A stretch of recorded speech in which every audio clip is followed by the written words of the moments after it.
Good evening, everyone. This is for me a most exciting evening. Gathering right here under this roof are some of the most brilliant minds in our continent. Innovators, entrepreneurs, soon to become owners of billion-dollar enterprises, creators of groundbreaking technologies in medicine, in education, in agriculture. And I'm told from 320 hubs across 51 nations. I doubt whether there is any other gathering anywhere in the world that can display such an array of talents, skills, and creativity, such as we have here today. Our continent is indeed fortunate to have this incredible range of resources and resourcefulness. And those of you here today are only representative of thousands of other innovation hubs, incubators, accelerators, maker spaces, technology parks, and co-working spaces. And of course, startups all over Africa. It's also as exciting, and this is particularly exciting, is a large number of female innovators doing incredible work across Africa. Some time ago, I read a publication, Quartz Africa. They recently published a list of female innovators, and permit me to quote their description of these female leaders. They said these innovators are building robots in Cameroon for waste collection, tackling freight logistical challenges in Ghana, addressing low insurance penetration in Kenya, bringing indigenous pastoralist knowledge from the Sahel into the global climate change discussions, training other women in tech, blending creative math design with fashion in Nigeria, addressing energy financing in Tunisia, and investing in pre-seed funding across the continent, end of quote. All of these things, all of these happenings by women. And they're not only from the continent's tech and innovation hubs of Kenya, South Africa, Nigeria, and Egypt, but also from Somalia, Cameroon, Tanzania, Gabon, Senegal, DRC, Chad, Tunisia, Uganda, amongst other countries. So it's evident, even to the undiscerning, that Africa is set to leapfrog into the front lines of the fourth industrial revolution. But ladies and gentlemen, I believe that you must see your roles as more than starting and growing successful businesses or social enterprises. We must also see and understand our place in history, our obligation to our countries and to the continent. And Rebecca just mentioned a few minutes ago that this is actually the Africa Union. This is a continent that still has large numbers of persons living in extreme poverty, a continent with the lowest levels of access to education, healthcare, and nutrition. It seems to me then that history has handed you the task of fast-tracking the economic development of our nations, creating wealth for the millions of our people living in extreme poverty. Barely 60 years ago, the first leaders of independent African states dreamed of a united and prosperous Africa. They spoke of one continent, one people, a people capable of becoming a political and economic powerhouse. As it turned out, that objective is yet to be attained. But today, that dream of Africans working in collaboration to create an economic powerhouse is achievable and is at hand. The key lies in a planned digital future, innovation, and the creative use of technology for enterprise and for development. And our advantages are obvious. We are the youngest continent on the planet. The vast majority of our population are digital natives born in this digital revolution, which explains why developmental constraints, despite all of the constraints, Africa is still on course to disrupt the fourth industrial revolution itself with the sheer numbers of young talents and energy that's available here. And this has been proven with the disruption that we continue to see across various sectors. In 2015, African startups struggled to raise about $200 million. But in 2021, we have more than 6 unicorns. In fintech alone, we have Flutterwave, Paystack, Opay, Interswitch, all valued at over $1 billion today. In e-commerce, we have Jumia. And of course, we have AFRILABS, Forbury, and an Egyptian e-payments company that allows customers to settle bills online and digitally, and is now on the Egyptian Stock Exchange, I'm told, with about 30 million customers. There's M&T Harlan, Egypt's largest lender to the unbanked, and they also have about 1 million monthly active users, and they've disbursed so far $1.7 billion in loans to date. Tala is a startup, I'm told, in Kenya that helps traditionally underbanked people to borrow and save and grow their money. And they've expanded to India, to the Philippines and Mexico, and have disbursed close to $3 billion of credit and has more than 6 million customers. And here in Nigeria, we have PiggyVest, a wealth management platform that at the end of 2019 has helped about 1 million users to save about $80 million. And in Senegal, we have Wave, a mobile money provider, which became Francophone Africa's first unicorn. Now, and this was just recently, when it received a $200 million injection of funds. And as Shah, this is a commentator, observed, while Africa's fintech unicorns are payment-focused today, in the future we can expect more variety. Digital lenders, insurers, investec, people working in the blockchain are also likely to feature. Of course, we expect, and we should expect, unicorns to emerge in other sectors as well. Companies that will help to address the continent's key challenges in healthcare, in schooling, in trade, and so on. Much of the growth of African startups has been organic, and I think that this is something that we need to address, mostly operating as individual enterprises or at best as city initiatives. National effort is still usually missing. So there is a need for positive action, proactive and intentional policies by governments to create the environment for startups and technology based on what every country's policies may be. And I think that the general thing we've seen, as Alex Liu, who is a managing partner at Connie, said, he says that what we need is regulation, finance, infrastructure, education, and talent. All must come together in an innovation ecosystem. But I think the major thing is that we must see government policy. We must see clarity in government policy, and government policy is probably one of the most important things that we need to get right going forward, which is why I'm excited about what we're seeing today. I'm excited about the fact that we're seeing a lot of collaboration with governments. And I've seen in particular that part of the work that we've been able to do here in Nigeria is on account of the fact that young people who are innovators and who are working in the various hubs and all of that are not shy to come forward and say, this is what needs to happen, this is what we need to do.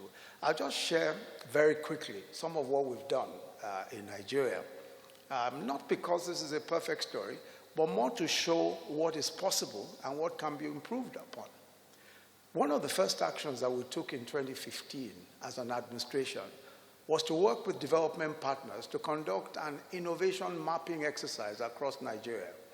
And we did this by engaging the ecosystem across the country, including AFRILABS at the time.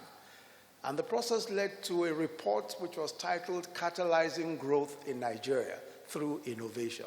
Catalyzing Growth in Nigeria Through Innovation. In that report, we examined international examples of successful hubs to understand what factors drive success and sustainability, and how these lessons could be applied to Nigeria with a specific focus on demand, supply, and the enabling environment as drivers of innovation. So with these results, we supported more than 12 private sector-led innovation hubs across the country through our social investment programs in particular. Then working with the World Bank and the Lagos Business School, we supported the establishment of the Nigeria Climate Innovation Center in Lagos. And then in partnership with the American University of Nigeria and the International Red Cross, we supported the establishment of Africa's first humanitarian innovation hub in Adamawa State.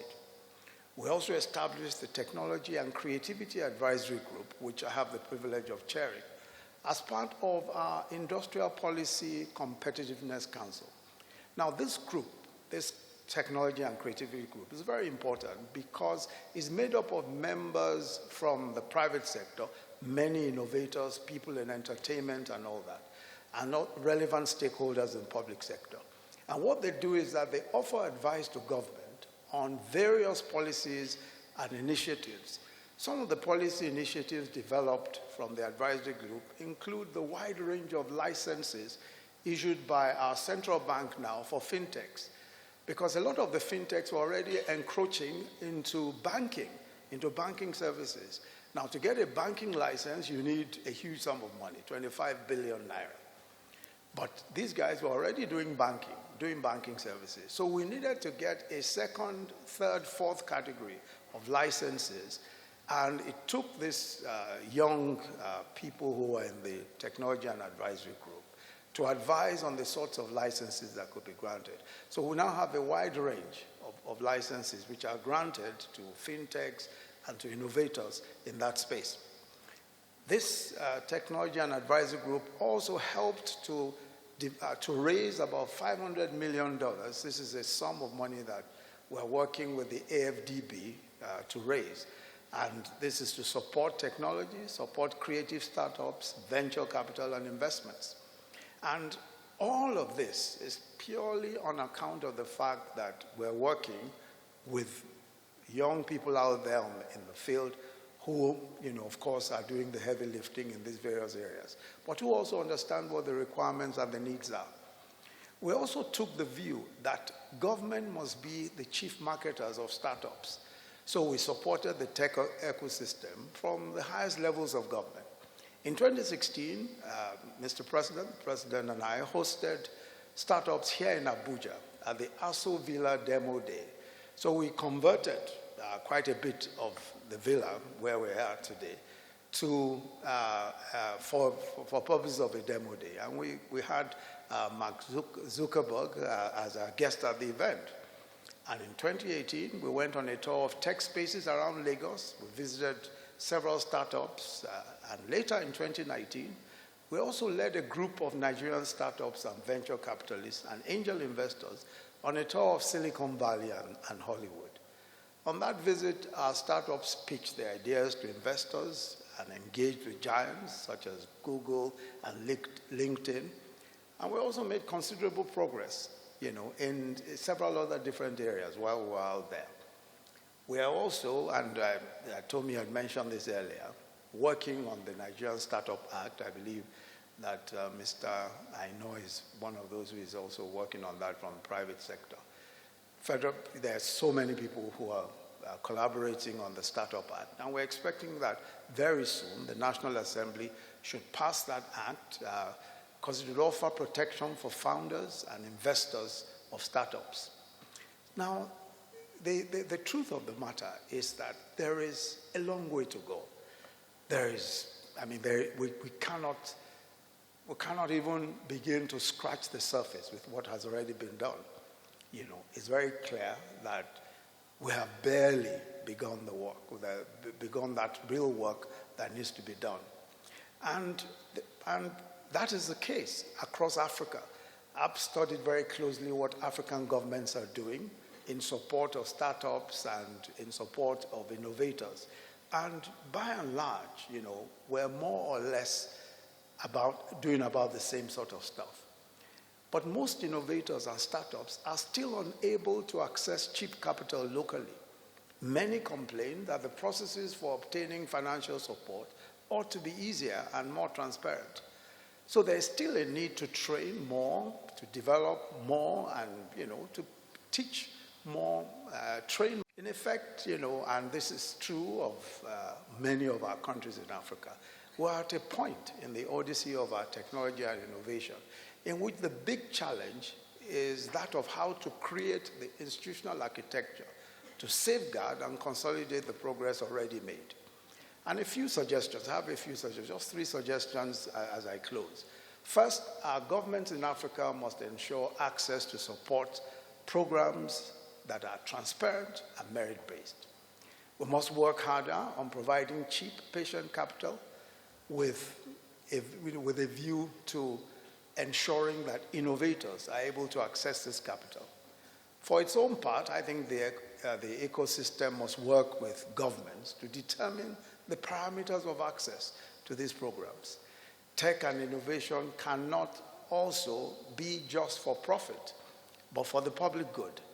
Technology holds the power to create gigantic commercial ventures with huge returns, but the fullness of the transformative and revolutionary potential of the ecosystem will be achieved when we are able to address the issues that concern the public good. And this is absolutely important in Africa, given where we are in development and given the sheer number of people who are denied access to the things that we consider normal, and things that we consider standard. This means bringing our capacity for innovation to all the big developmental challenges, such as social security, financial inclusion, access to healthcare, and access to education. And while we pursue this and begin to experience the power of technology to transform lives, we must also concern ourselves with issues of ethics and oversight.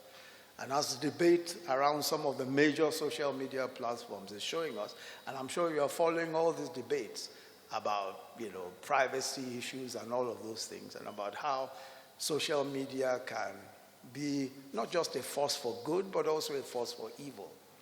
So those of us in the tech ecosystem must be alive, not only to the prospect of profits, but also to the social and public implications of our work and the technology. And we must impose, and all of these things, the access we have, the talents we have, impose responsibilities on us. In this case, it is the responsibility to design algorithms and design the sorts of things that are guided by the common good. Third is the huge opportunity that has been opened up by the African Continental Free Trade Agreement, and I'm sure that we're all waiting to see that come to fruition. The objective of the free trade agreement is to make Africa the largest single seamless trading bloc in the world. The opportunities for technology and innovation to build synergies across borders and create African tech giants are obvious. But even now, our fintech and e-commerce companies can extend their reach, as they will be able to partner with other regional and international fintechs to facilitate payments and to make digital cross-border remittances. These are some of the big things that we expect to see with the free trade agreements, and I hope that we all will take advantage of the agreement as soon as it begins to work.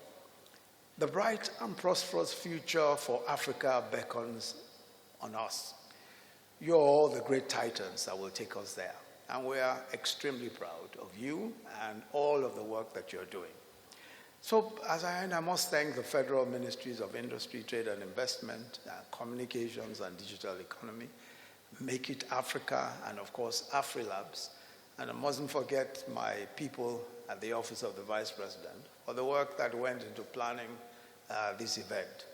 Finally, I congratulate AFRILABS at 10, and once again, I welcome you all to Abuja, Nigeria. Don't forget to taste the legendary best jollof rice in the world.